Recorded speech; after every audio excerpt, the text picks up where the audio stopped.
Oui, c'est une faute politique de mettre sur le même niveau ceux qui ont fait tomber les nazis, et la rue y a contribué, évidemment, mais aussi Alain Juppé ou Emmanuel Macron. Je pense que c'est une faute grave. On voit bien que Jean-Luc Mélenchon est dans le déni de réalité. S'il m'écoute, j'ai vu qu'il m'avait répondu, je vais lui dire, Jean-Luc Il Mélenchon, vous a vous avez répondu sur son perdu blog. les élections présidentielles. Il semble l'avoir oublié et il est dans une espèce de revanche permanente, pensant que, et si vous avez bien écouté son discours d'hier, il y a beaucoup de références à la Deuxième Guerre mondiale.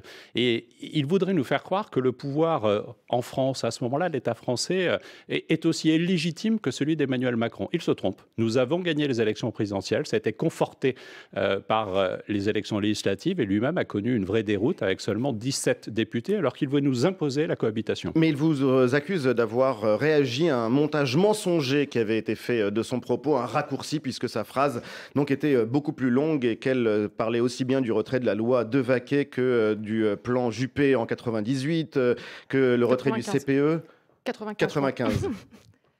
Oui, mais est-ce que ça enlève quoi que ce soit au fait d'assimiler ce combat-là contre les nazis avec la politique qui est menée aujourd'hui? Mais vous savez, il convoque, face à l'échec de sa mobilisation d'hier, une demi-place de la République mobilisée, il convoque l'histoire et il se trompe. Il a parlé des casserolades. Il va vous réveiller samedi prochain. Il invite tout le monde à descendre dans les rues et peut-être devant votre ministère ou en bas de chez vous pendant la nuit pour faire le plus de bruit possible. Ben là encore, il se trompe de référence historique. N'oublions pas que c'est Poujade en France qui a pratiqué les casserolades, ou alors c'est ceux qui ont fait tomber Salvador Allende.